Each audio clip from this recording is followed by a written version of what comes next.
Thank you so much for joining us, Katie. We're so happy and excited to have you here tonight. Can you tell us a little bit about what you're going to be demonstrating for us? Yes, absolutely. So today we're going to be baking blueberry white chocolate cupcakes. First thing you want to do is preheat your oven to 365. You're going to get a cupcake pan. You're going to line it with your cupcake liners, and then you're going to start with your dry ingredients. Okay, so the first thing you're going to want to start with is 429 grams of all-purpose flour. Also in this bowl I have a half a teaspoon of salt and 3 teaspoons of baking powder. So what you're going to do is you're going to put all your dry ingredients together, and then you're going to add 265 grams of just regular sugar. Then you're going to want to sift them all together just until they're all nice and mixed. It doesn't have to be too much. So why do we have to do it this way? So for your best results, especially with texture, is you're going to want to mix all your dry ingredients together. Separately, you're going to mix all your wet ingredients together, and then you'll combine them at the very last step before they go in the oven. Oh, okay. And then once they're all mixed up, you can set this aside. Next, we're going to start with our wet ingredients. Okay. So we have 375 milliliters of milk. A whole milk is best, also room temperature. Okay. Most of your wet ingredients you want to have room temperature. Then we have 125 milliliters of vegetable oil. Okay. Okay, so I see that you are measuring in milliliters. So why do you prefer to do it that way instead of cups? You get more precise measurements. What 1 cup to me might not weigh the same as someone else's cup. So there's no way to dispute or have your own personal preference when you're just using grams and milliliters. So it's just personal preference. You get more of a precise recipe. And then after you do your oil, you're going to add 2 large eggs.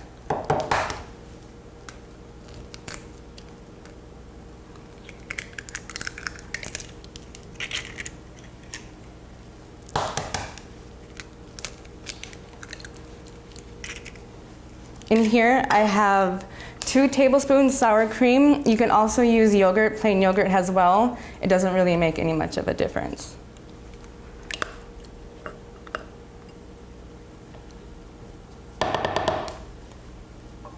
And then lastly, we're going to add a teaspoon of vanilla. Wow, that's pretty good how you can do that without measuring. This one is actually clear vanilla. Okay. I use it because when I make icings or I make white icings, it doesn't change the color. Oh. So it looks clear, but it's just regular vanilla, just so it doesn't change the color of the icing. So after you have all of your wet ingredients incorporated or mixed together, you're going to take your whisk and you're just going to mix them together. Nothing too much, but just enough to where the eggs and everything are mixed into one.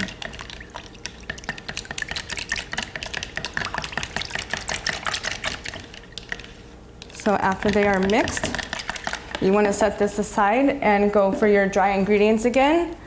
Right here I have 125 grams of softened butter.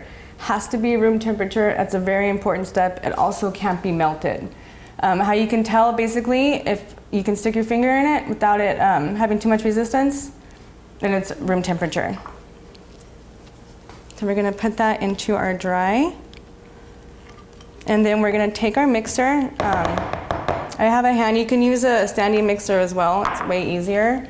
We're going to mix it until it becomes a sand-like texture. So you're going to start on low and wait until. And then once you get it kind of mixed in, you can turn it up a little bit to about medium speed. And you want to get it all mixed in.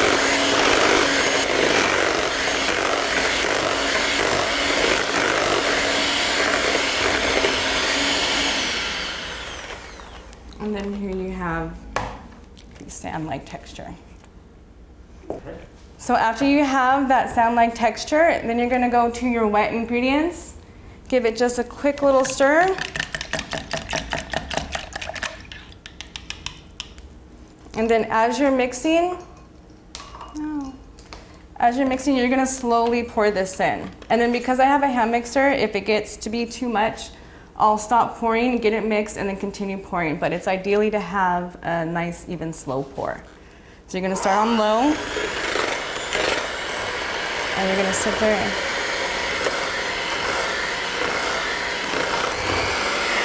Then once it starts to get a little thick, kind of turn it up a little bit. That smells really good already. Yeah, this is when it starts to come together.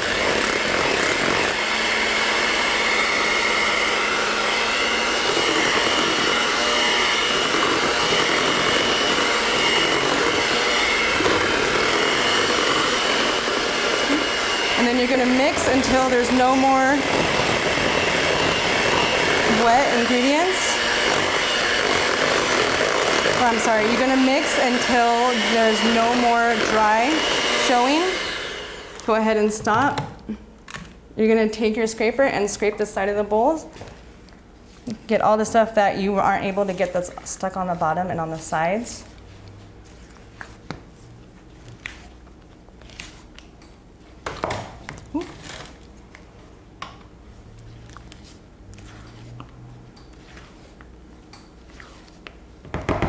You're gonna go back to mixing it again for just about 20 seconds. Give it one last mix. You don't wanna over mix it or you'll have kind of a flat cupcake. They'll take the air out of it. So just a quick mix.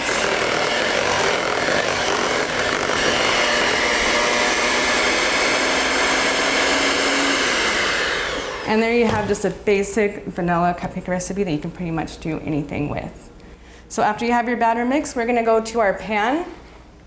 And we're gonna put about just a spoonful. These are frozen blueberries. You can use fresh as well. I just grabbed frozen.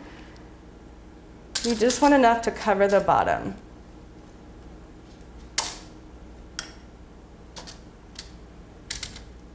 So Katie, whether the blueberries are frozen or fresh, that doesn't matter? No, you can use fresh or frozen. They both cook the same.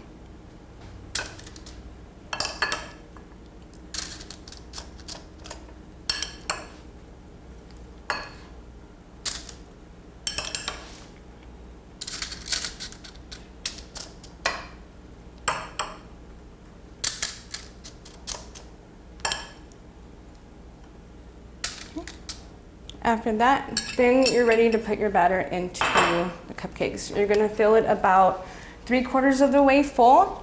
You can use an ice cream scoop, whatever. I just use, it's a 1/4 cup measuring cup. Because it's right about the right amount.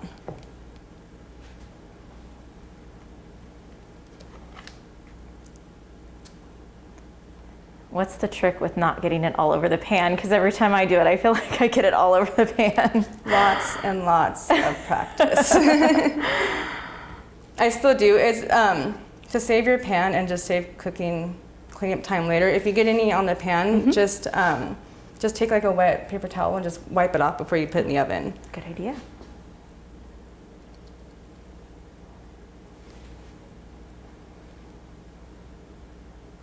Okay, so why do we have to do it 3/4 of the way full when we fill them?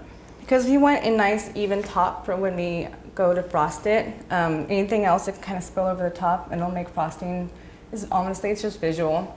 It makes it easier for frosting.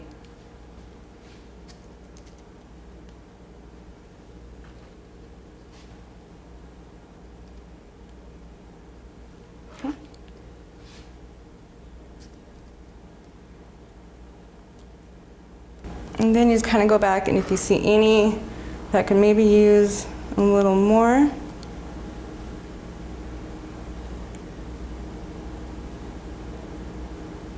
very good. This batch will make 24 cupcakes.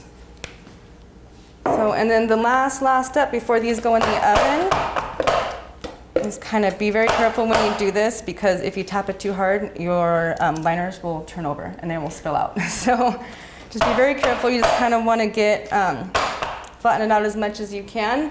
Then we're going to take, these are just regular, just white chocolate chips, and we're just going to sprinkle the top a little bit.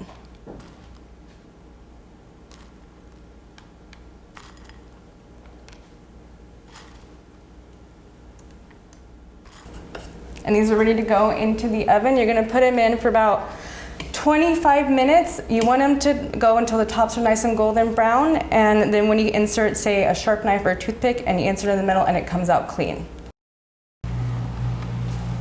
Now, in the interest of saving time, I already pre-baked a batch.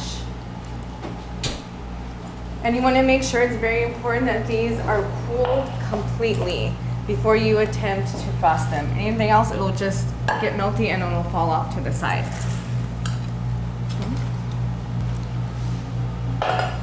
So now it's time to frost. So what I have is just a regular piping bag. I have a Wilton 1M tip. We're gonna go ahead and put this in first. Kind of see where I need to cut.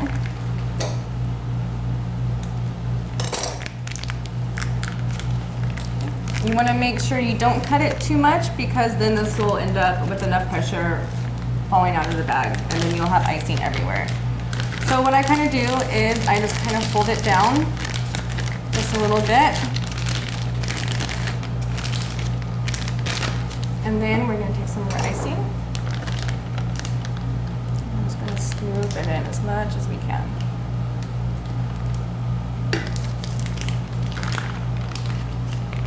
I'm going to work it down.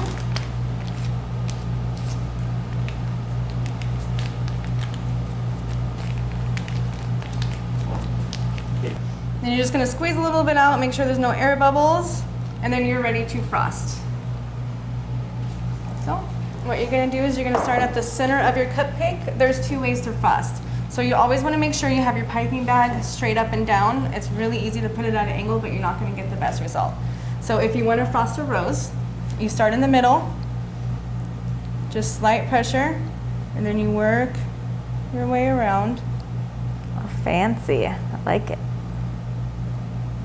And then when you get to the end, you're just gonna taper off. Oh, it's beautiful. And there you have a very pretty rose. Or you can do the traditional way, and you can give a mound of frosting. So again, you're gonna start at the end.